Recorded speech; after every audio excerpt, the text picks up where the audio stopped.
Everyone, welcome back. सो दोस्तों, I hope आप अच्छे तरीके से पढ़ाई कर रहे हैं। मैं ऑलरेडी बहुत सारे चैप्टर्स अपलोड कर चुकी हूँ और आज जिस चैप्टर के बारे में हम बात कर रहे हैं वो है chapter number 6, that means anatomy of flowering plants. तो जो हमारा चैप्टर है उसका नाम है एनाटॉमी ऑफ फ्लावरिंग प्लांट्स। तो फ्लावरिंग प्लांट्स किसे कहते हैं? हम एंजियोस्पर्म्स को।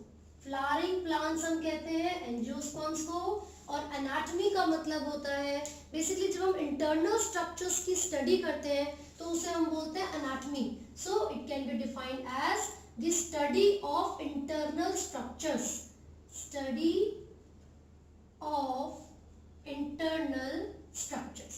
तो चलिए, अब अगर हम प्लांट्स के बारे में बात कर रहे हैं तो उनके अंदर जो जितने भी अलग अलग तरीके के सेल्स हैं वो किस किस तरीके से अरेंज हैं, आगे चल के किस तरीके के सेल्स की फॉर्मेशन कर रहे हैं और क्या वो प्लांट्स में लीव्स बना रहे हैं, फ्लावर्स बना रहे हैं, फ्रूट्स बना रहे हैं, स्टेम बना रहे हैं, इन सभी की फॉर्मेशन के बारे में हम बात करेंगे।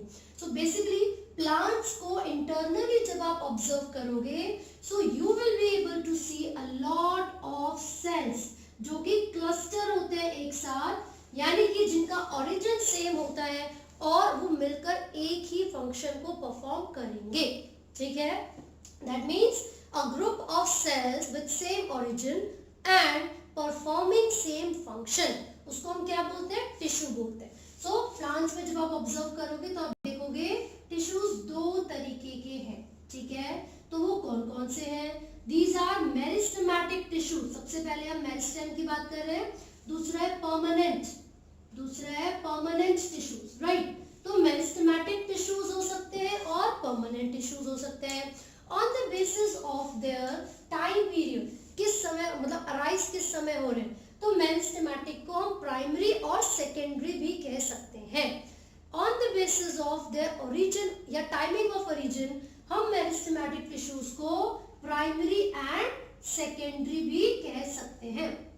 तो हमने यहाँ पर लिख लिया meristematic tissues could be primary meristem और सेकेंडरी मेरिस्टेम। ये तो हमने उनके ओरिजिन के या उनके फॉर्मेशन के समय के बेसिस पर डिवाइड किया हुआ है। अगर हम उनकी लोकेशन के बेसिस पर बात करेंगे तो आप देखोगे ये तीन तरीके के हो सकते हैं। एपिकल मेरिस्टेम, एपिकल का मतलब होता है टिप पर प्रेजेंट है ना। दूसरा हो सकता है इंटरकैलरी मेरिस्टेम। तीसरा हो सकता है लेटरल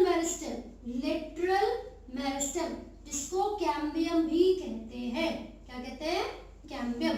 तो भाई देखो, ये मैंने आपको बताया on the basis of location these meristematic tissues could be of 3 types: apical, intercalary और लेटरल, है ना।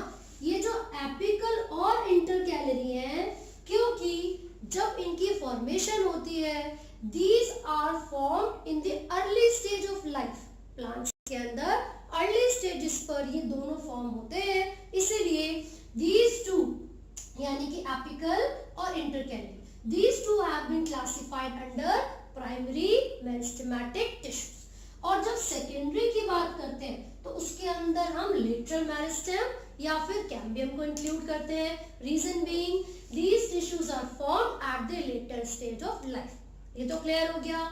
अब ये जो मेरिस्टेमेटिक टिश्यूज है इनकी कोई ना कोई कैरेक्टरिस्टिक फीचर्स होगी। किस तरीके की सेल्स होते हैं ये? तो जो मेरिस्टेमेटिक सेल्स होते हैं these are isodiametric dense protoplasm होता है इनके अंदर, डेंस प्रोटोप्लाज्म। ठीक है, इसके साथ साथ आप देखोगे जो वैक्यूल है वो प्रॉपर्ली डेवलप नहीं है, ना ही इनके अंदर जो साइटोस्केलेटन है वो प्रॉपर तरीके से डेवलप्ड है। नो वैक्यूल और साइटोस्केलेटन इज डेवलप्ड। ठीक है, साथ ही साथ ये थिन वॉल्ड होते हैं, इनके अंदर जो वॉल्स होती है वो काफी पतली होती हैं। तो हमने लिख लिया thin walled. So these are the characteristic features of the meristematic tissues। फिर हमने देखा ये दो टाइप के हो सकते हैं on the basis of the time of origin, primary और सेकेंडरी। लोकेशन के बेसिस पर देखा तो ये तीन तरीके के हैं। लोकेशन के बेसिस पर और देखा तो ये 3 तरीके के हैं, जिसमें से एपिकल और इंटरकैलरी को प्राइमरी में और लेटरल या कैम्बियम को सेकेंडरी में इंक्लूड किया गया। ठीक है भाई, चलो एक बार परमानेंट की बात कर लेते हैं, फिर इनको डिटेल में पढ़ेंगे। ये जो परमानेंट टिश्यूज हैं, these are also of 2 types। कौन कौन से? Simple permanent and complex. Complex को कई जगह पर कंपाउंड भी बोलते हैं। तो जो परमानेंट टिश्यूज हैं वो सिंपल और कॉम्प्लेक्स की कैटेगरी में डिवाइड किए जाते हैं ना, ये तो हमें पता चल गया। लेकिन जब बेसिक डिफरेंस आपसे पूछा जाएगा मेरिस्टेमेटिक टिश्यूज में और परमानेंट टिश्यूज में, तो हम क्या बोलेंगे? तो हमें ये याद होना चाहिए कि meristematic tissues are those tissues that divide continuously, जो कि लगातार डिवाइड करते रहते हैं, and give rise to new cells, और जो कि न्यू सेल्स की फॉर्मेशन करते रहते हैं। ठीक है, तो रैपिड डिवीजन होती है throughout the life of plant. ये डिवाइड करते रहेंगे, न्यू सेल्स को बनाएंगे, then they will undergo elongation, cells बड़े हो रहे हैं यानी कि लेंथ को भी बढ़ाते हैं, है ना। फिर उसके बाद ये डिफरेंशिएशन करते रहेंगे, जिस वजह से प्लांट की ग्रोथ होती रहती है। सही है, लेकिन ये परमानेंट टिश्यूज कौन से होंगे? फिर बेसिकली these tissues are, जो मेरिस्टेमेटिक है, these tissues are continuously dividing, whereas permanent tissues are those that attain maturity after a certain time and they lose the ability to divide। तो permanent tissues वो होते हैं जो कि कुछ समय में मैच्योर हो जाते हैं और फर्दर डिवाइड करने की क्षमता को खो देते हैं। ठीक है, तो बेसिक डिफरेंस हमें पता चल गया मेरिस्टेमेटिक टिश्यूज में और परमानेंट टिश्यूज में, राइट। अब अगर सिंपल टिश्यूज, ये जो सिंपल परमानेंट है, इसकी बात की जाए तो इसके अंदर आप देखोगे पैरेन्काइमा सेल्स आते हैं, पैरेन्काइमा, है ना। बट इससे भी पहले मैं अगर आपको 2 कैटेगरीज में इसको डिवाइड करके दिखाऊं तो आप देखोगे एपिडर्मल, एपिडर्मल सिंपल में ही आते हैं, और दूसरा ग्राउंड टिश्यू, ये भी सिंपल परमानेंट टिश्यूज ही होते हैं। ठीक है, तो फिर कॉम्प्लेक्स में कौन सा आएगा भाई? कॉम्प्लेक्स में आएंगे वस्कुलर टिश्यूज। कॉम्प्लेक्स में क्या आ रहा है? Vascular tissues. ठीक है, तो वस्कुलर टिश्यूज का मतलब क्या है भाई? Xylem and phloem, xylem and phloem. So अब हमें ये तो पता है कि जो मेरिस्टेमेटिक टिश्यूज है और जो परमानेंट टिश्यूज है उसमें क्या डिफरेंस है, लेकिन यहाँ पर जो सिंपल और कंपाउंड है इनमें क्या डिफरेंस है वो भी पता होना जरूरी है। तो देखिए, जो सिंपल टिश्यूज होते हैं, these are made up of only one type of cell, यानी कि ये ऐसे टिश्यूज है जो कि एक ही तरीके के सेल से मिलकर बने, one type of cells। But ये जो कॉम्प्लेक्स या कंपाउंड टिश्यूज होते हैं, these are made up of different types of cells, these are made up of different types of cells। तो यहाँ तक हमें इनका डिफरेंस पता चल गया है। हमने देखा सिंपल को हमने फिर से 2 कैटेगरीज में डिवाइड किया हुआ है, epidermal tissues and ground tissue.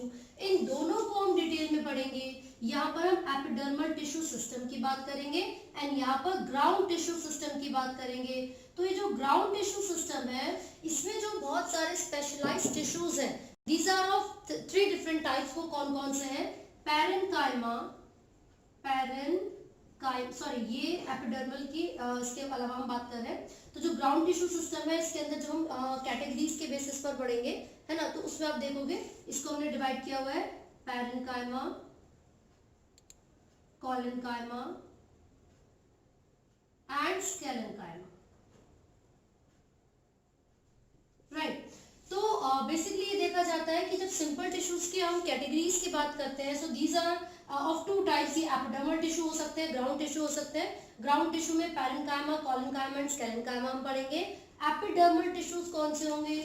ये ऐसे स्पेशलाइज्ड सेल्स का ग्रुप है जो कि आउटर मोस्ट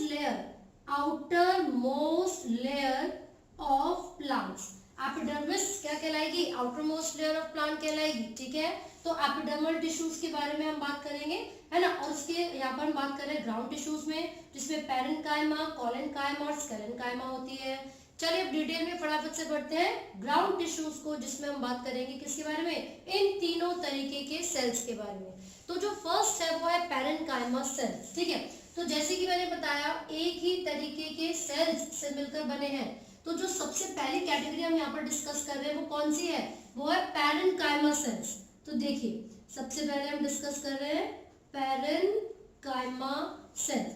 ये जो पैरेन्काइमा सेल्स है या फिर जो पैरेन्काइमा टिश्यू बनेगा, इनकी क्या क्या कैरेक्टरिस्टिक फीचर्स होती हैं। सबसे पहली चीज, अगर मैं इसका एक डायग्राम आपको बना के दिखाऊं, so these are thin wall, बहुत ही पतली इनके अंदर वॉल होती है, ठीक है।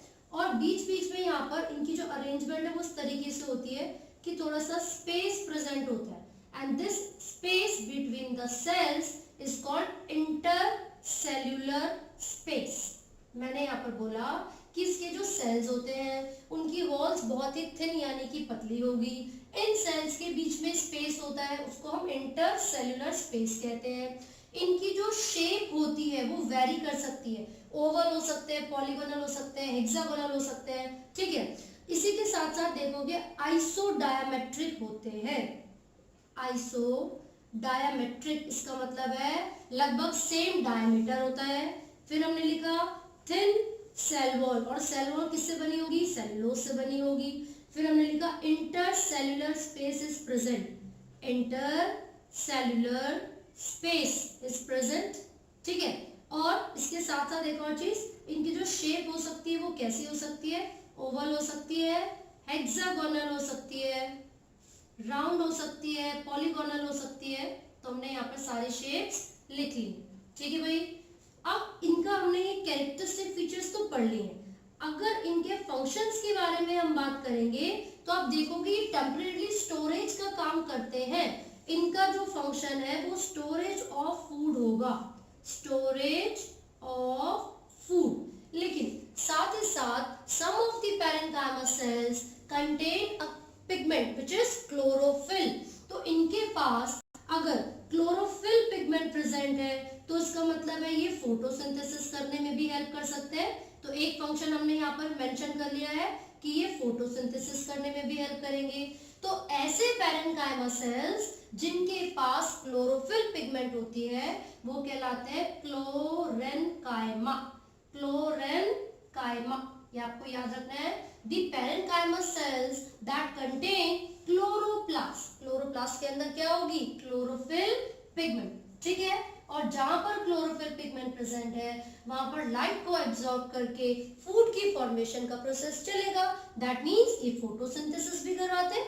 अब हम आगे इनकी बात करें, some of the parenchyma cells have air space in between them. क्या होता है उनके पास, एयर स्पेस होता है, ठीक है। और इस तरीके के सेल्स को हम बोलते हैं एरेन्काइमा, इस तरीके के सेल्स को हम बोलते हैं aerenchyma. And these type of cells are found in hydrophytes. Hydro का मतलब क्या हो गया, पानी में मिलने वाले प्लांट्स, ठीक है। तो यहाँ पर हम लिख रहे हैं ये ऐसे सेल्स है जो कि एक्वेटिक प्लांट्स में मिलेंगे। तो ये हमने किसके बारे में बात की है, पैरेन्काइमा सेल्स के बारे में बात की है। Most of the plant body is made up of parenchyma sales. ये इसके कैरेक्टरिस्टिक फीचर्स हैं और ये इसके फंक्शंस हैं, राइट। ये डायग्राम भी अगर आप देखोगे तो काफी पतली सी इनकी सेल वॉल है, that means these are having thin cell wall, और वो सेलुलोज की बनी होगी। तो हमने यहाँ पर पैरेन्काइमा सेल्स को डिस्कस कर लिया है। अब अगर हम कोलेनकाइमा की बात करते हैं, हम यहाँ पर इसको रब कर रहे हैं and we will talk about collenchyma cells, ठीक है भाई। तो क्या डिफरेंस होगा कोलेनकाइमा सेल्स में, तो जरा देख लेते हैं फटाफट से। जो कोलेनकाइमा सेल्स है वो कैसे डिफर करते हैं। This is number 2 and we are talking about collenchyma cells. पता है क्या होता है, ये जो डायग्राम्स मैंने यहाँ पर, ये जो डायग्राम यहाँ पर बनाया हुआ था which was having thin cell wall, इसका बिल्कुल उल्टा यहाँ पर हम बना रहे हैं। जो कोलेनकाइमा सेल्स होते हैं इनकी सेल वॉल काफी ज्यादा थिक होती है, इनकी जो सेल वॉल है वो काफी ज्यादा थिक होती है। And this is due to the deposition of, ऐसा किस लिए होता है, किस चीज की डिपोजिशन यहाँ पर हो रही है, यहाँ पर सेल्यूलोज, हेमीसेल्यूलोज और पैक्टिन की डिपोजिशन होती है। सेल्यूलोज, हेमीसेल्यूलोज और पैक्टिन की डिपोजिशन होती है, जिसकी वजह से ये जो सेल्स होंगे इनकी जो सेल वॉल है बहुत ही ज्यादा थिक होती है। तो सबसे पहली चीज, थिक सेल वॉल इनके पास प्रेजेंट है। तो हमने यहाँ पर मेंशन कर लिया, they have thick cell wall. Second चीज, क्या हमें यहाँ पर इंटरसेल्युलर स्पेस नजर आ रहा है? नहीं, तो हमने यहाँ पर लिखा नो इंटरसेल्युलर स्पेस। कई जगह पर रिड्यूस भी लिखा होगा क्योंकि ना के बराबर ही इंटरसेल्युलर स्पेस इनके पास होता है। थर्ड, भाई मैंने बोला पैरेन्काइमा प्लांट्स के 90% एरिया में प्रेजेंट थे, लेकिन ये जो कॉलेनकाइमा होते हैं ना, पता है कहाँ प्रेजेंट है? These are present below the epidermis. ये कहाँ पर प्रेजेंट है? Below the epidermis. इनके अंदर यहाँ पर ल्यूमन प्रेजेंट होती है, तो यहाँ पर हमने लिखा है large central cavity, large central cavity. तो उनके अंदर वैक्यूल जो अगर प्रेजेंट होगी तो उसका साइज भी बड़ा होगा, है ना। साथ ही साथ पैरेन्काइमा सेल्स भी लिविंग सेल्स होते हैं, कॉलेनकाइमा सेल्स भी लिविंग सेल्स होते हैं। लेकिन जब हम स्केलेनकाइमा सेल्स के बारे में बात करेंगे, we will see that sclerenchyma cells on maturity becomes dead। ठीक है, फिलहाल हमने यहाँ पर कॉलेनकाइमा की फीचर्स देखे हैं, है ना। इनके अंदर भी the shape of cells may vary, shape of cells में वेरी डिस्कॉर्डल हो सकते हैं, रिबन शेप हो सकते हैं, राउंड हो सकते हैं, ठीक है। And they also contain chlorophyll pigment. तो इनमें से कुछ ही कॉलेनकाइमा ऐसे हैं जो कि क्लोरोफिल पिगमेंट को कैरी करेंगे, और इनका काम स्टोरेज का भी होता है। लेकिन जो मेन फंक्शन कॉलेनकाइमा का है वो है सपोर्ट प्रोवाइड करवाना। They provide support to the younger parts of a plant, to the younger parts of a plant. ये कॉलेनकाइमा का मेन फंक्शन होता है, मैकेनिकल सपोर्ट प्रोवाइड करवाते हैं to the younger parts of the plant. और ये हमने इनका स्ट्रक्चर देखा। Now we will talk about the third type of cell which is sclerenchyma. ठीक है, तो अब ये जो स्केलेनकाइमा है वो किस तरीके की सेल्स है फटाफट से एक बार देख लेते हैं। तो यहाँ पर उसके फीचर्स भी लिखेंगे हम। चलिए, तो हम पढ़ रहे हैं third type of cells sclerenchyma. Okay, तो भाई पता है स्केलेनकाइमा कैसे है? मैंने एक पॉइंट तो ऑलरेडी आपको बता दिया है दैट ऑन मैच्योरिटी या फिर मैच्योर होने पर ये डेड हो जाते हैं। Basically these are of two type, sclereids and fibres, sclereids and fibres. तो जो स्केलरेट्स है यहाँ पर ये स्फेरिकल सा स्ट्रक्चर आपको दिख रहा है and this is the fibre. इसमें देखोगे पिट होते हैं, गड्ढे होते हैं इनके अंदर कुछ, ठीक है। तो ये क्या है? दीज आर द पिट्स, इसको हम कहते हैं पिट।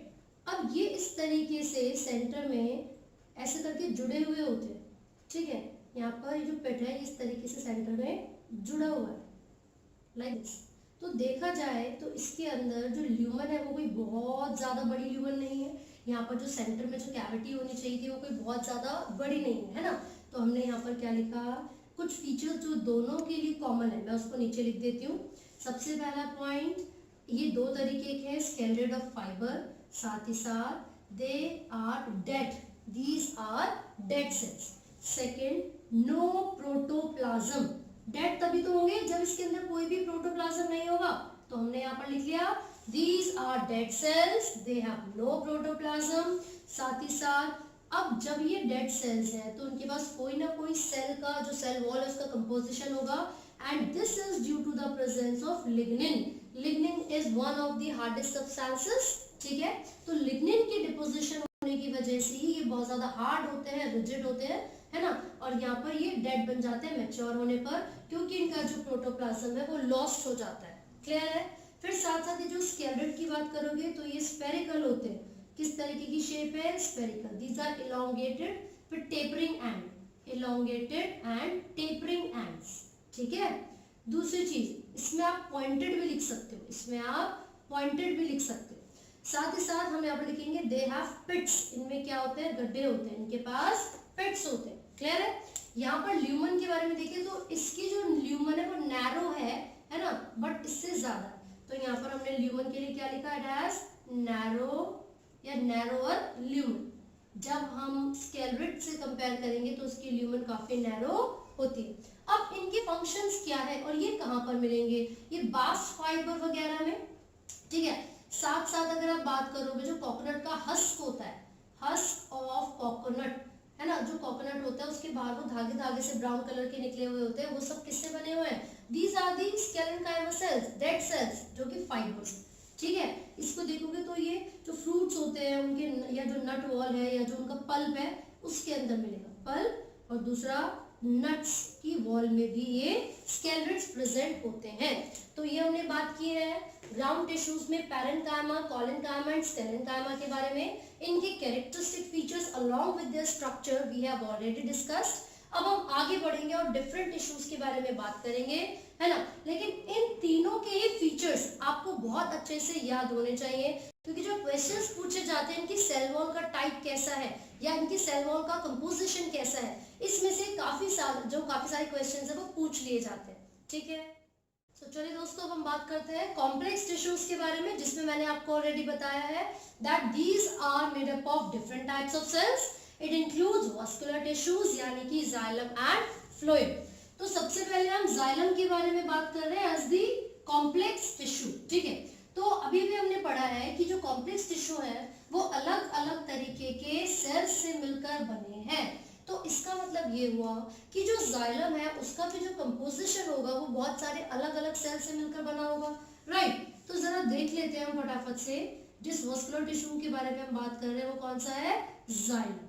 तो देखिए, ये जो जाइलम है इसका जो मेन फंक्शन है, सबसे पहले मैं इसका फंक्शन आपको बता रही हूँ, वाटर और मिनरल्स को कंडक्ट करने का काम, वाटर एंड मिनरल्स को कंडक्ट करने का काम जाइलम का होता है।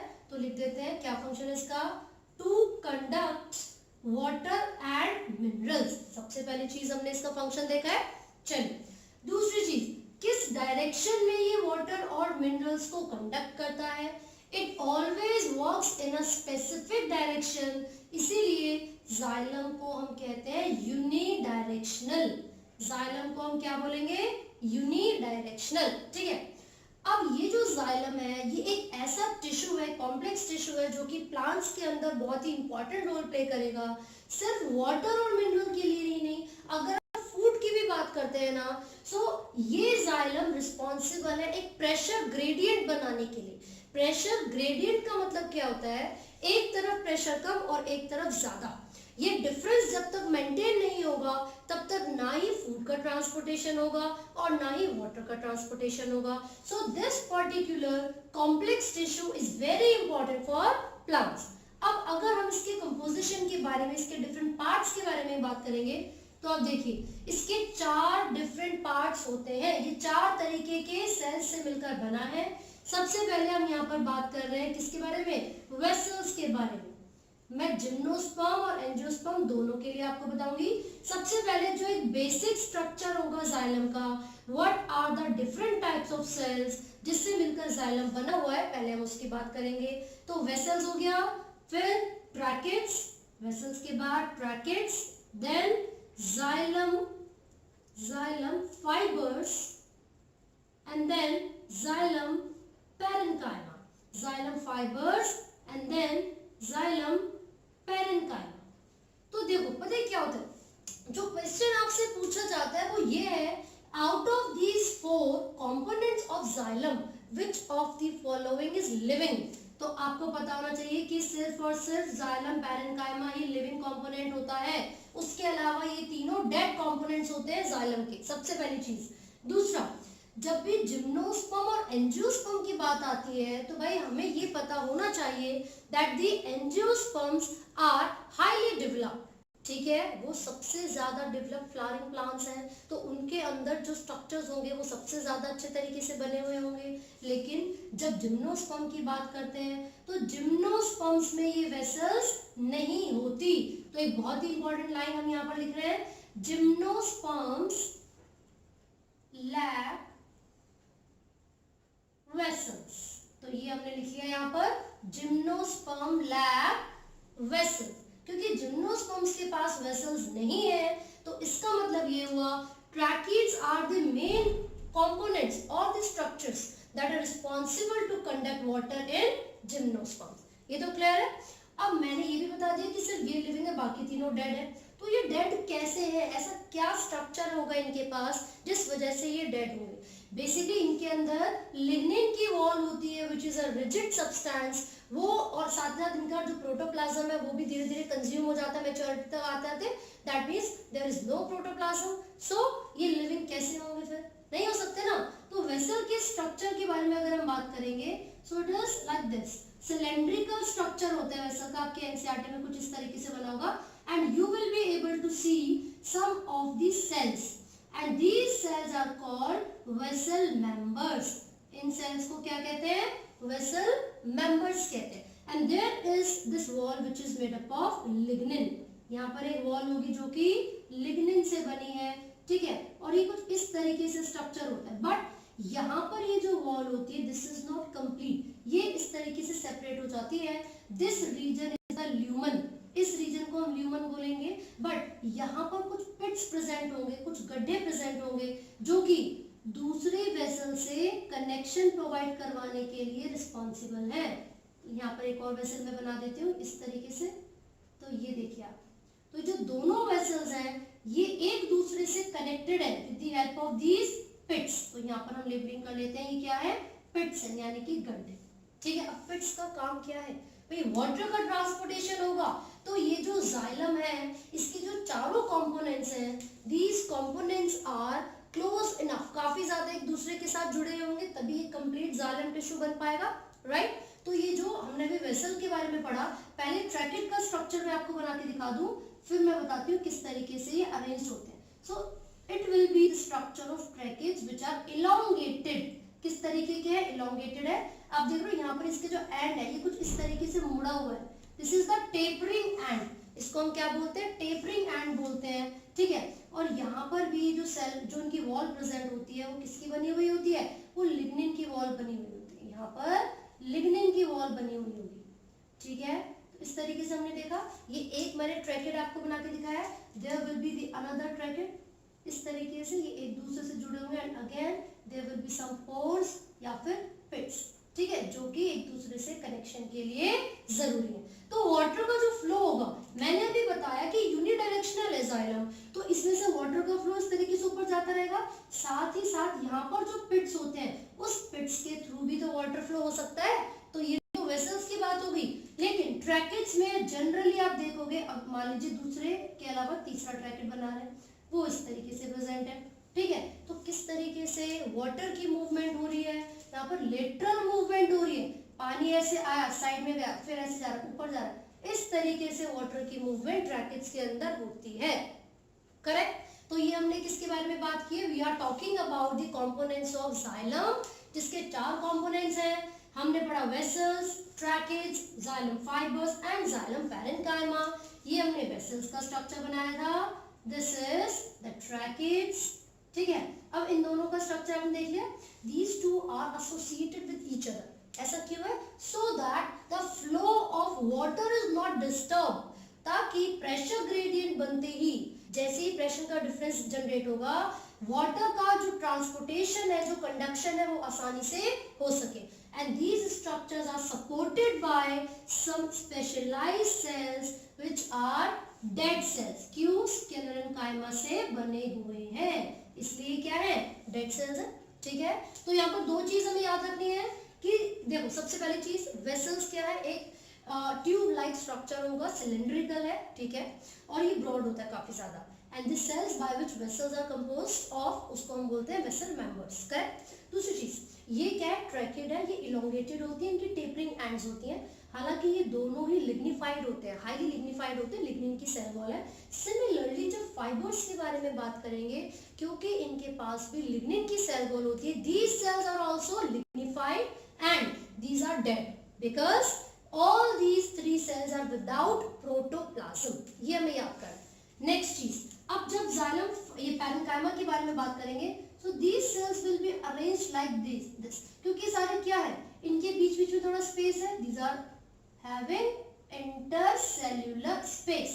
दूसरी चीज, बहुत ही पतले यानी कि थिन वॉल्ड होते हैं, और ये किस चीज में हेल्प करेंगे, ये हेल्प करते हैं स्टोरेज ऑफ फूड में।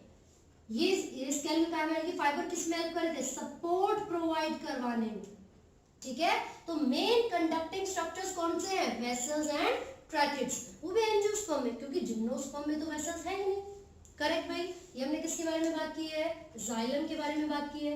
अब यहाँ पर 1-2 और चीजें मैं बता दूं आपको, पता है क्या होता है, whenever the formation of xylem occurs, जब भी xylem की formation होती है, तो जैसे कि यहाँ पे कुछ स्पेशलाइज्ड सेल्स है, मेरिस्टेमेटिक सेल्स की अरेंजमेंट है, तो हमने इसे बोला मेरिस्टेमेटिक टिश्यू, एक बैंड लाइक स्ट्रक्चर की फॉर्मेशन यहाँ पर हो गई, ठीक है ना।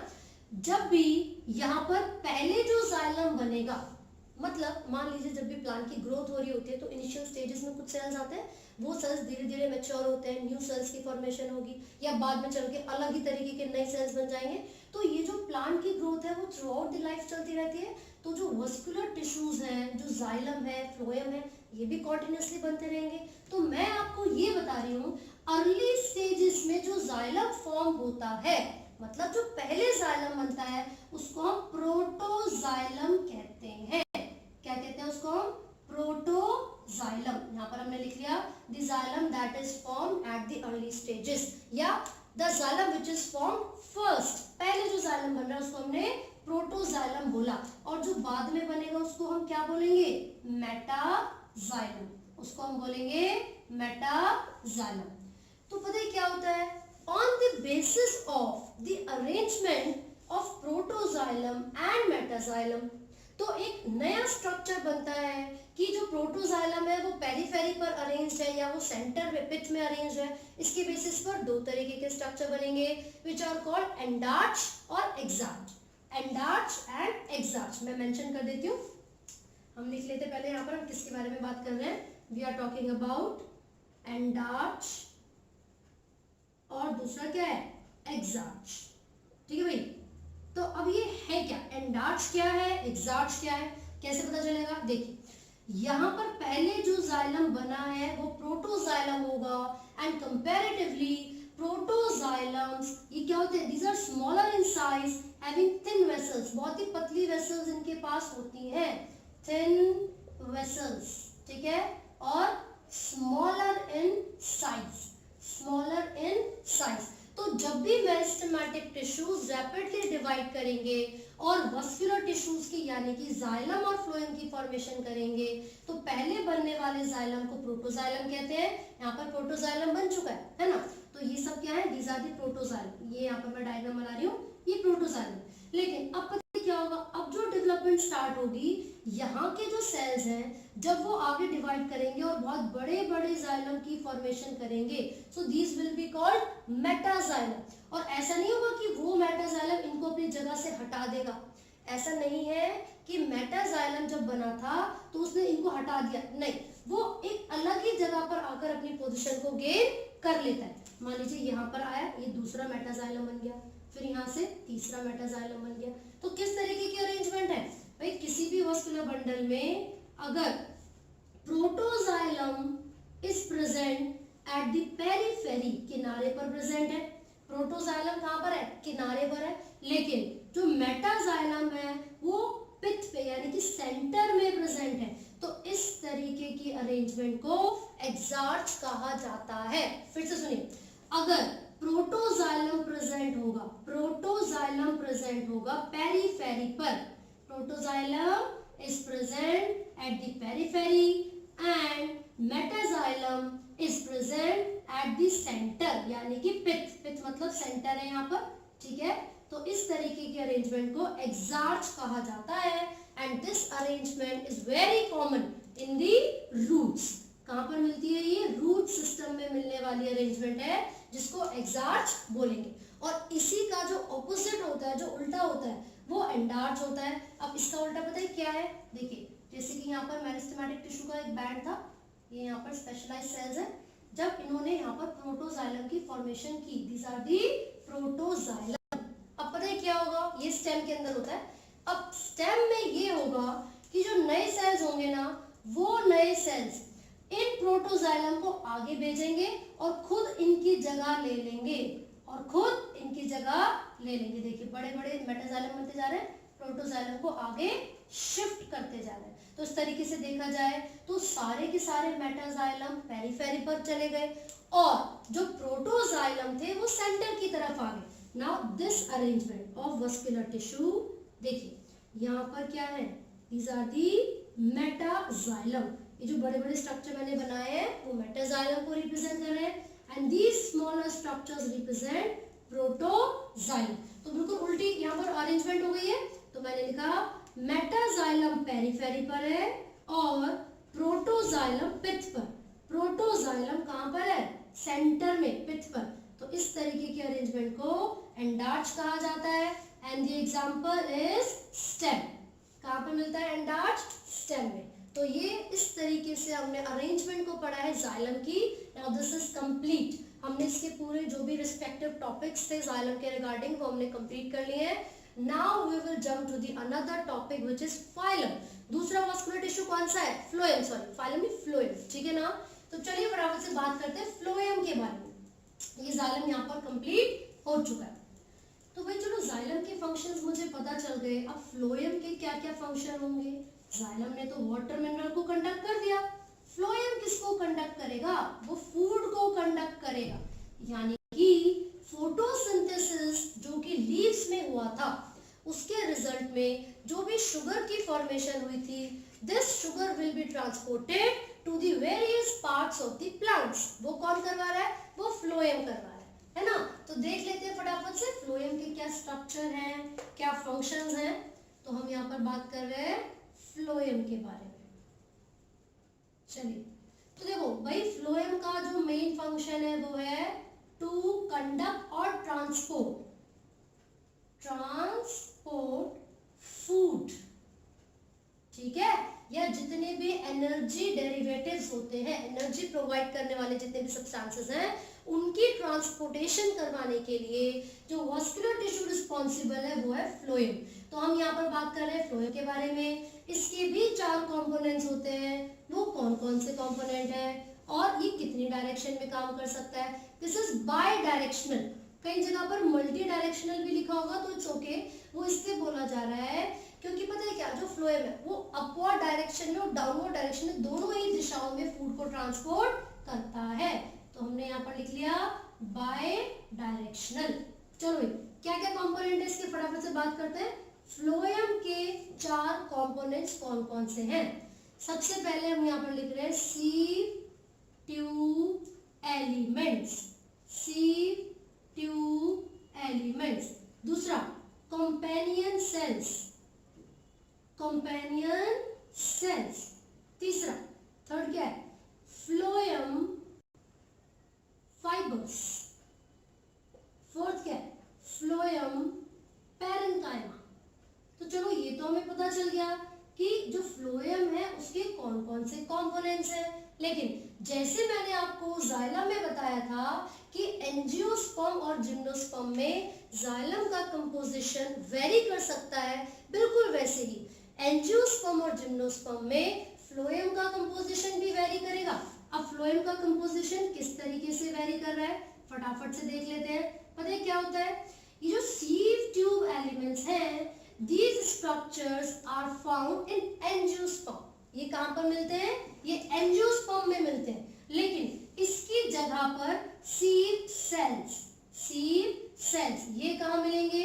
ये मिलेंगे जिम्नोस्पर्म में। सीव सेल्स कहाँ मिलेंगे? जिम्नोस्पर्म में। अभी जो कंपेनियन सेल्स हैं ये तो एंजियोस्पर्म में मिलते हैं, लेकिन instead of companion cells gymnosperm में आपको एल्बुमिनस सेल्स मिलते हैं, एल्बुमिनस सेल। तो हमने यहाँ पर लिख लिया है किसकी बात हो रही है? जिम्नोस्पर्म की बात हो रही है। तो आपको समझ आ रहा होगा यहाँ पर ये एंजियोस्पर्म के चारों कंपोनेंट्स हैं, ये जिम्नोस्पर्म के कंपोनेंट्स हैं। Fibres and parenchyma, these two are found in both the angiosperm and gymnosperm। बिल्कुल वैसे ही जैसे जाइलम में हो रहा था, जाइलम फाइबर और जाइलम पैरेन्काइमा दोनों ही जिम्नो और एंजियो में कॉमन थे। सही भाई। अब फिर से यहाँ पर फाइबर्स की बात आ गई, इन दोनों के स्ट्रक्चर को डिस्कस करेंगे। पहले फाइबर और पैरेन्काइमा को निपटा लेते हैं। तो फाइबर्स क्या है? मैंने बताया था भैया कि डेड टिश्यूज हैं, ये स्केलेरेनकाइमा से बने हुए हैं, और जहां पर डेड टिश्यूज होंगे जो स्केलेरेनकाइमा से बने होंगे उनका मेन फंक्शन होता है मैकेनिकल सपोर्ट प्रोवाइड करवाना। So these tissues are also responsible for providing mechanical supports to the plant parts। ठीक है। साथ ही साथ इसके बहुत सारे एग्जाम्पल जूट, हेम्प एटसेट्रा, ये आपको जो एनसीईआरटी में गिवन है, फ्लेक्स, ये सब आप एक बार पढ़ लीजिए। अब पैरेन्काइमा की बात कर लेते हैं। भाई ये तो पैरेन्काइमा तो जहां भी दिखेगा याद करना लिविंग सेल्स है। कैसे सेल्स है? लिविंग। तो ये जो पैरेन्काइमा है again they perform the function of storage. यहाँ पर भी पैरेन्काइमा सेल्स का काम स्टोरेज है, यहाँ पर भी वो स्टोरेज का ही फंक्शन परफॉर्म करेगी। देखिए ये जो सीव ट्यूब एलिमेंट्स है ना, these are arrange like this, कुछ इस तरीके से इनकी अरेंजमेंट होती है। यहाँ पर बहुत सारे सेल्स प्रेजेंट होंगे which are arranged in a sieve manner, छन्नी जैसे स्ट्रक्चर में, छन्नी जैसे स्ट्रक्चर की तरह ये अरेंज्ड होते हैं, ठीक है। और जब एनसीईआरटी का डायग्राम देखोगे सो it will be like this, कि यहाँ पर इस तरीके से उसकी अरेंजमेंट है। यहाँ पर बहुत सारे छोटे छोटे से पिट प्रेजेंट होते हैं जो कि फूड की लोडिंग और अनलोडिंग करने के लिए जरूरी है। These pits are responsible for the loading and unloading of food। दूसरी चीज, ये जो सीव ट्यूब एलिमेंट है या फिर जो सीव सेल्स है, both these are enucleated, यानी कि ये बिना न्यूक्लियस के होते हैं। इन दोनों के पास न्यूक्लियस प्रेजेंट नहीं होता, क्लियर है। लेकिन ये जो कंपेनियन सेल्स है इनके पास तो भैया न्यूक्लियस प्रेजेंट है, तो ये बड़े काम की चीज है। कैसे? जब भी सीव ट्यूब एलिमेंट्स की एक्टिविटी को कंट्रोल करना होता है, दूसरी चीज जब भी प्रेशर ग्रेडियंट को मेंटेन करने की बात आती है तो कौन काम करेगा? कंपेनियन सेल्स काम करेंगे। फिर से बताती हूँ, मैंने बोला फ्लोएम फूड को ट्रांसपोर्ट करने के लिए वस्कुलर टिश्यूज प्लांट में अवेलेबल है। ये बाय डायरेक्शनल है, अपवर्ड और डाउनवर्ड दोनों ही डायरेक्शन में काम करेगा। इसके 4 कंपोनेंट्स होते हैं, सीव ट्यूब एलिमेंट्स एंजियोस्पर्म में मिलेंगे, कंपेनियन सेल्स एंजियोस्पर्म में मिलेंगे, phloem fibre and phloem parenchyma gymno और एंजियो दोनों में मिलते हैं। जो फ्लोएम ये फाइबर्स हैं ये डेड होते हैं, स्केलेनकाइमा से बने हैं, लिग्निफाइड सेल वॉल होती है, जूट हेम फ्लेक्स इन सब की फॉर्मेशन में इनको यूज किया जाता है। बास्ट फाइबर का जो मैंने एग्जांपल आपको बताया था, you can also mention that. Parenchyma living cells होते हैं, ये बहुत ही थिन वॉल, पतली सी वॉल से सेल वॉल होती है इनकी, जो कि सेलुलोज से बनी होगी, and they perform the function of storage, clear है। अब ये जो सीव ट्यूब और कंपेनियन सेल्स एंजियोस्पर्म है, तो ये जिम्नोस्पर्म में नहीं है। इन दोनों की जगह पर, सीव ट्यूब एलिमेंट की जगह पर सीव सेल्स है और कंपेनियन सेल्स की जगह पर एल्ब्यूमिनल सेल्स है, ठीक है। सीव ट्यूब एलिमेंट और सीव सेल दोनों में से किसी की भी बात करोगे उनके पास न्यूक्लियस नहीं होता। इनकी अरेंजमेंट कुछ इस तरीके से होगी, छन्नी की तरह अरेंज होते हैं ताकि इजीली फूड का ट्रांसपोर्टेशन हो सके, लोडिंग और अनलोडिंग हो सके। जो कंपेनियन सेल्स है इनके पास न्यूक्लियस प्रेजेंट होता है, इनका काम है to control the activities of sieve tube elements. Companion cells का काम है to control the activities of sieve tube elements, और दूसरा फंक्शन मैंने बताया, they also maintain the pressure gradient. जब तक ग्रेडियंट मेंटेन नहीं होगा तब तक फूड की transportation higher to lower region तक नहीं हो सकती, क्लियर है। दूसरी चीज, जैसे हमने प्रोटो और मेटाजाइलम पढ़ा था, बिल्कुल वैसे ही the phloem that is form first, जो पहले फ्लोएम बनेगा वो प्रोटोफ्लोएम होगा, और जो बाद में बनता है उसको मेटाफ्लोएम कहा जाता है।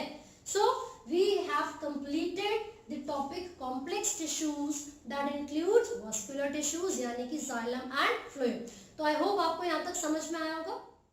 चलिए अब हम बात करते हैं अपने अगले टॉपिक की, which is the tissue system.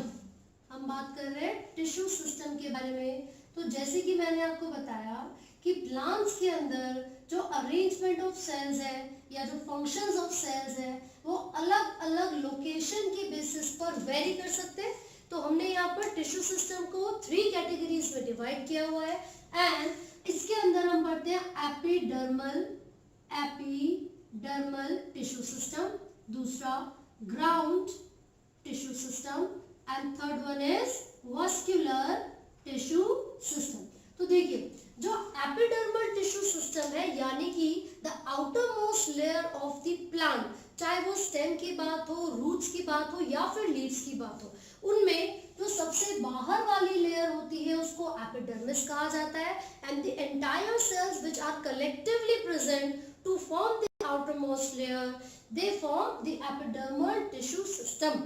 और जो ग्राउंड टिश्यू सिस्टम है, we have already talked about it. इसमें हमने पैरेन्काइमा सेल्स के बारे में बात की थी, कोलिनकाइमा सेल्स के बारे में बात की थी, एंड स्क्लेरेनकाइमा। तो इन तीनों तरीके के सेल्स को हम ऑलरेडी डिस्कस कर चुके हैं। फिर अब हम बात करेंगे वस्कुलर के बारे में, राइट। तो 2 टॉपिक्स हमें अब डिस्कस करने हैं, वो कौन कौन से हैं? Epidermal tissue system and muscular tissue system. So start करते हैं with the epidermal tissue system. तो देखिए ये जो एपिडर्मल टिश्यू सिस्टम है, जैसे कि मैंने भी बताया, जो आउटर मोस्ट लेयर होती है, the outer most layer of the plant is called epidermis. वो किस तरीके के सेल्स से बनी है, कितनी लेयर से मिलकर बनी है? जनरली सिंगल लेयर्ड होती है, but sometimes it is observed as many layers. ठीक है, कौन से सेल्स से मिलकर बनी है? Ray of parenchyma sales. कौन से सेल्स? Parenchyma sales. वो थिन वॉल तो होंगे, लेकिन बहुत ही कम इंटरसेलुलर स्पेस होता है, या फिर इंटरसेलुलर स्पेस इज नेग्लिजिबल। तो हम लिख देते हैं नो इंटरसेलुलर स्पेस। अब बच्चे सोचेंगे पैरेन्काइमा में तो हमने इंटरसेलुलर स्पेस पढ़ा था। See the difference is the location. मैंने बताया था कि पैरेन्काइमा जो है वो प्लांट में बहुत ज्यादा पोजीशन पर, अलग अलग जगह पर मिलेगा। सो एपिडर्मिस में जो पैरेन्काइमा सेल्स होते हैं, they have no intercellular space. अब ये जो एपिडर्मिस है, मैंने बोला चाहे स्टेम की बात हो, रूट की बात हो, या फिर लीव्स की बात हो, जो आउटर मोस्ट लेयर होती है उसको हम एपिडर्मिस कहते हैं। अगर मैं लीव्स के बारे में बात करूं, if you are talking about leaves, तो लीव्स की जो आउटर मोस्ट लेयर है, यहाँ पर आप देखोगे काफी पतले पतले से, इलोंगेटेड से और थिन वॉल सेल प्रेजेंट होंगे। इसको हम क्या बोलते हैं? जो आउटर मोस्ट लेयर है वो एपिडर्मिस है ना। अब इसी के नीचे अरेंजमेंट होती है सेल्स की। साथ ही साथ जो लीव्स है, उसमें लीव्स में क्या प्रेजेंट होते हैं? कुछ स्पेशलाइज्ड स्ट्रक्चर्स प्रेजेंट होते हैं, which are called guard cells. क्या कहते हैं हम उनको? Guard cells. तो पूरे एपिडर्मिस में, चाहे लीव्स, रूट या स्टेम की बात हो, जो गार्ड सेल्स होते हैं, दे कंटेन क्लोरोप्लास्ट। क्या होता है गार्ड सेल्स में? क्लोरोप्लास्ट होता है। और क्लोरोप्लास्ट क्या कैरी करता है? Chlorophyll pigment. तो वो किस चीज में हेल्प करेगा? फोटोसिंथेसिस में। But except the guard cells, there is no cell having chloroplast in the epidermal region. तो फिर से हम यहाँ पर बता देते हैं कि जो गार्ड सेल्स है, इसमें क्लोरोप्लास्ट है। इसके अलावा किसी भी एपिडर्मल सेल में क्लोरोप्लास्ट नहीं होती। और लीव्स के केस में जब आप डाइकॉट के बारे में बात करते हो, डाइकॉट, तो उसके अंदर जब अरेंजमेंट देखोगे आप कि एपिडर्मिस रीजन पे, एपिडर्मिस लेयर पे स्टोमेटा प्रेजेंट होते हैं। So what kind of structure do the dicot stomata have? आपने पढ़ा है कि वो बीन शेप्ड होते हैं। किस तरीके के होते हैं? बीन शेप्ड होते हैं। ठीक है, तो डाइकॉट के अंदर जो यहाँ पे देखिए गार्ड सेल्स है, these are the guard cells which are bean shaped. ठीक है, अब ओपनिंग एंड क्लोजिंग किस तरीके से होगी और इसके अंदर क्या क्या चीजें प्रेजेंट है? It contains chloroplast which in turn carries the chlorophyll pigment. There is a central cavity called stoma. ठीक है, यहाँ पर बहुत सारे पोर्स प्रेजेंट होंगे, है ना, और यहाँ पर ये स्टोमेटा। अब साथ साथ ये पूरा जो स्टोमेटा स्ट्रक्चर, जो स्ट्रक्चर की हम बात कर रहे हैं, जिसमें दोनों गार्ड सेल्स है, क्लोरोप्लास्ट है एंड दिस ओपनिंग। ठीक है, इसी ओपनिंग को स्टोमा भी कहा जाता है। These are the chloroplast, and these two bean-shaped structures are guard cells. ठीक है, तो ये तो हम डाइकॉट में मिलने वाले जो गार्ड सेल्स है, which are bean shaped, उनके स्ट्रक्चर की बात कर रहे हैं। साथ ही साथ you will observe some specialized cells surrounding the guard cells, and these are called subsidiary cells. तो लाइन ये लिखी होती है, Name the cells which are present in the vicinity of the guard cell. बिल्कुल गार्ड सेल्स के गहराई में, उनके सराउंडिंग में ये जो स्पेशलाइज्ड सेल्स प्रेजेंट होते हैं, है ना, इस तरीके से, these specialized cells are called, क्या कहते हैं इनको? Subsidiary cells. Subsidiary cells. तो अभी हमने क्या पढ़ा? जो लीव्स है, जो लीव्स की आउटर मोस्ट लेयर है epidermis, it contains some specialised structures called stomata. Stomata का स्ट्रक्चर जब आप देखोगे, है ना, तो यहाँ पर क्या क्या प्रेजेंट है? गार्ड सेल्स प्रेजेंट है, उसमें क्लोरोप्लास्ट प्रेजेंट है, certain openings are present, and these guard cells are surrounded by some specialized cells which are called subsidiary cells. अब जब भी हम guard cells, chloroplast, subsidiary cells, इन सब के बारे में कलेक्टिवली बात करते हैं, तो इसको क्या नाम दिया जाता है? इसको हम बोलते हैं स्टोमेटल apparatus. Stomatal apparatus. ठीक है भाई, ये क्वेश्चन जरूर याद रखिए। स्टोमेटल apparatus क्या है? The subsidiary cells along with the guard cells and chloroplast, stoma etcetera are called या इज कॉल्ड स्टोमेटल अपैरेटस। कौन से सेल्स है जो गार्ड सेल्स की विसिनिटी में प्रेजेंट है? Subsidiary sales.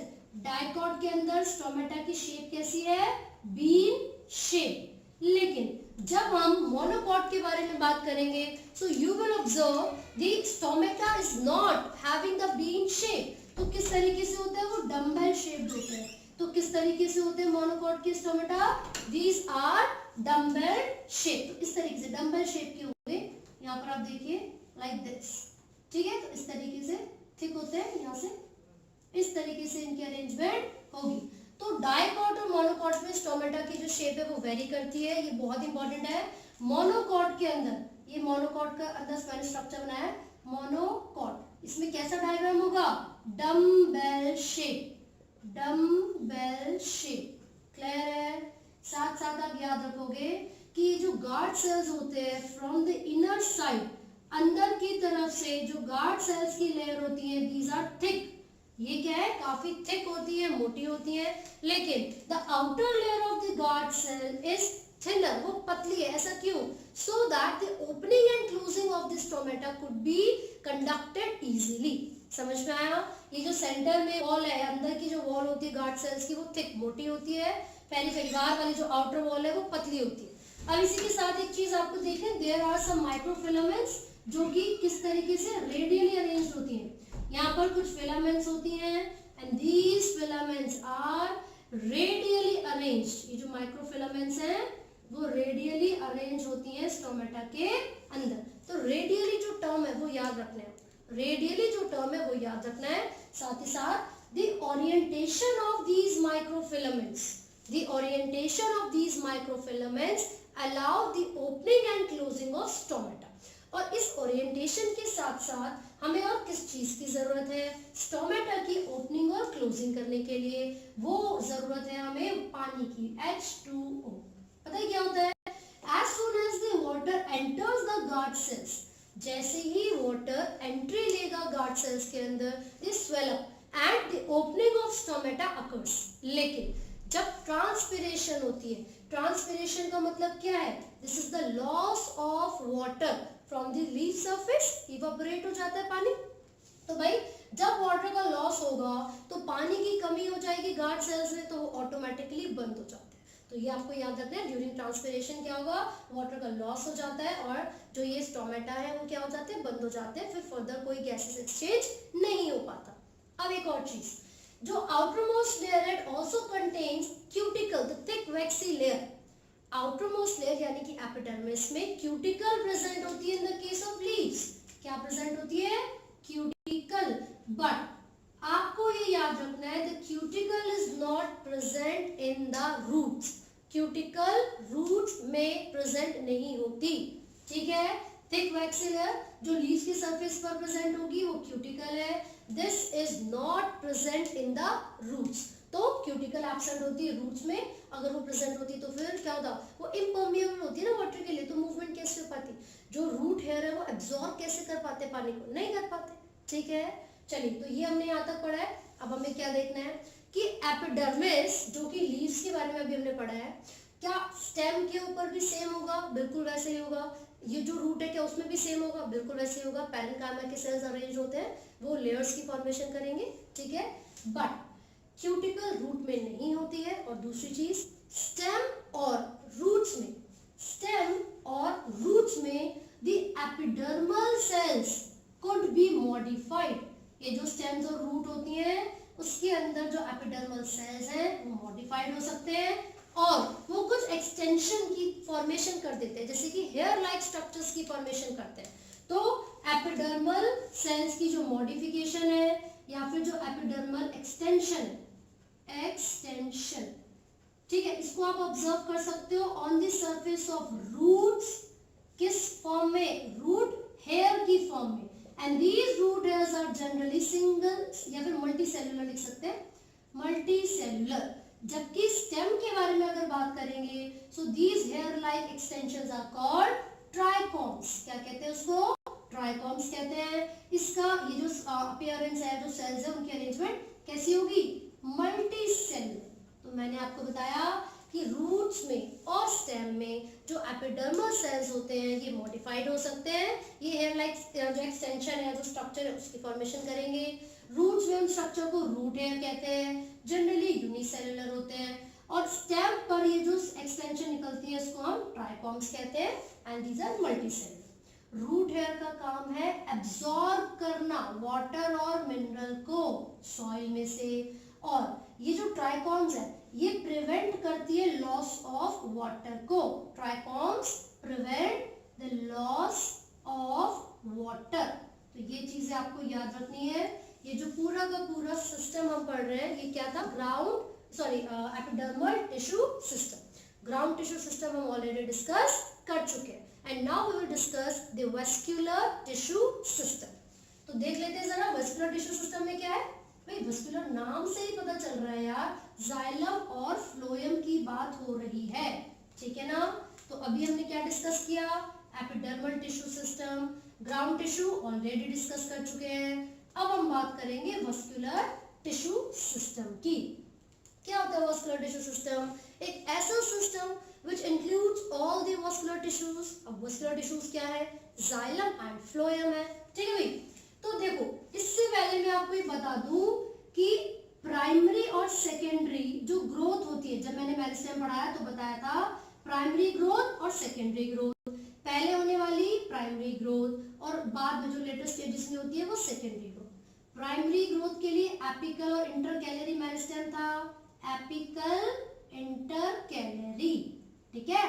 जबकि सेकेंडरी ग्रोथ के लिए कैम्बियम प्रेजेंट था और वो गर्थ यानी कि चौड़ाई को बढ़ाने के लिए जरूरी है, इसी को लेटरल मेरिस्टेम भी कहा गया था, है ना।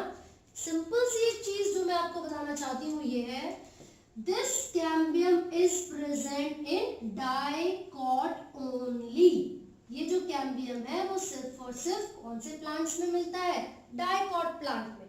तो there is no cambium in the monocot plant. इसका मतलब ये हुआ there is no secondary growth in the monocot plants. ये आपको याद रखना है। अब हम स्टार्ट करते हैं वेस्क्युलर टिश्यू सिस्टम को। चलिए अब हमने अभी भी पढ़ा कि वेस्क्युलर टिश्यू सिस्टम में जाइलम और फ्लोएम आते हैं, जाइलम और फ्लोएम आते हैं। मान लीजिए ये एक स्ट्रक्चर मैंने वेस्क्युलर बंडल का बनाया, this is the xylem and this is the phloem. ये जाइलम है और ये फ्लोएम है, ठीक है भाई। यहाँ जो जाइलम और फ्लोएम के बीच में जो स्पेशलाइज्ड सेल्स जो सेकेंडरी ग्रोथ करवाते हैं ये मैंने बनाए हैं और मैंने इसको लेबल कर दिया कैम्बियम। मैंने इसको लेबल कर दिया कैम्बियम। तो कैम्बियम किसके अंदर प्रेजेंट था, डाइकॉट के अंदर। तो इसका मतलब ये हुआ जो डाइकॉट प्लांट्स होते हैं उनके वेस्क्युलर टिश्यूज में कैम्बियम प्रेजेंट होता है, and due to the presence of cambium they will undergo secondary growth. But in case of monocot there is no cambium. यहाँ पर कोई कैम्बियम नहीं है तो इसमें कोई भी सेकेंडरी ग्रोथ नहीं होगी। इसी कारण, इसी रीजन से जो मोनोकॉट के वेस्क्युलर बंडल्स होते हैं these are called closed vascular bundles, जबकि डाइकॉट के जो वेस्क्युलर बंडल्स होते हैं these are called open vascular bundle. Open का मतलब है खुला हुआ है, मौका है इसके पास, कभी भी जब चाहे सेकेंडरी ग्रोथ कर लेगा, आगे डिवाइड हो जाएगा, सेकेंडरी डिवीजन हो जाएगा, सही है। तो ये किसकी बात हुई, डाइकॉट की जिसमें कैम्बियम है वो ओपन होते हैं, मोनोकॉट की जिसमें कोई कैम्बियम नहीं है, these are closed vascular bundles. आगे बढ़ते हैं। Now what sort of arrangement of xylem and phloem could be seen in the plants, चाहे वो रूट्स हो, स्टेम हो या लीव्स। किस तरीके की अरेंजमेंट हम जाइलम और फ्लोएम की ऑब्जर्व कर सकते हैं। तो मैं यहाँ पर आपको दो तरीके की अरेंजमेंट बताऊंगी, एक है कॉन्जॉइंट और एक है रेडियल। कॉन्जॉइंट और रेडियल, वैसे कॉन्जॉइंट के अंदर भी कोलेट्रल हो सकती है या बाय कोलेट्रल हो सकती है, but this is not much important, है ना। तो अब हम यहाँ पर किसके बारे में बात कर रहे हैं, अरेंजमेंट के बारे में बात कर रहे हैं। तो किस तरीके की अरेंजमेंट हो सकती है जाइलम और फ्लोएम की। तो मैंने दो अरेंजमेंट बताई है, एक है रेडियल और एक है कॉन्जॉइंट। एक है रेडियल और एक है कॉन्जॉइंट। जब भी जाइलम और फ्लोएम अलग अलग रेडियस पर प्रेजेंट होते हैं, let's say this is the xylem and this is phloem. xylem, phloem, xylem, phloem. तो जब भी आप इस तरीके की अरेंजमेंट को ऑब्जर्व करोगे, जब ऑल्टरनेट यानी कि एक रेडियस पर सिर्फ xylem है तो दूसरे रेडियस पर क्या प्रेजेंट होगा, phloem. When the xylem and phloem are arranged on different radii, when the xylem and phloem are arranged alternatively, एक xylem इधर है फिर phloem, xylem phloem, alternate arrangement हो गई, तो this sort of arrangement is called radial. Conjoint में पता है क्या होगा, जब सेम रेडिया यानी कि सेम रेडियस पर xylem और phloem दोनों प्रेजेंट होते हैं, so this sort of arrangement is called conjoint. तो इसमें मैंने बोला था कि बायलेटरल या कोलेटरल जिसको बोलते हैं, तो यहाँ पर इस तरीके से होगा, ऊपर की तरफ और नीचे की तरफ. मान लीजिए यहाँ पर phloem है, यहाँ xylem है, ठीक है, और इसमें क्या होगा, ऊपर भी phloem है, यहाँ xylem और यहाँ पर भी phloem. तो ये कोलेटरल होता है, this is collateral and this is bicollateral. ठीक है, तो लेकिन आपको सिर्फ रेडियल और कॉन्जॉइंट अरेंजमेंट के बारे में याद रखना है.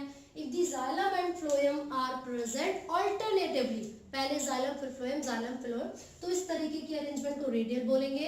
एंड जो ये कॉन्जॉइंट है, this could be seen in the, यहाँ पर देख सकते हो किस तरीके की अरेंजमेंट है, एक ही रेडियस पर xylem और phloem दोनों एक साथ ही प्रेजेंट है. तो जब भी कुछ इस तरीके की अरेंजमेंट होगी कि xylem और phloem दोनों एक साथ प्रेजेंट होंगे, तो इसको हम क्या बोलेंगे, कॉन्जॉइंट अरेंजमेंट. आपकी एनसीईआरटी में एक लाइन है, फटाफट से पढ़ते हैं, जिसमें लिखा हुआ in conjoint type of vascular bundles xylem and phloem are situated at the same radius of vascular bundles.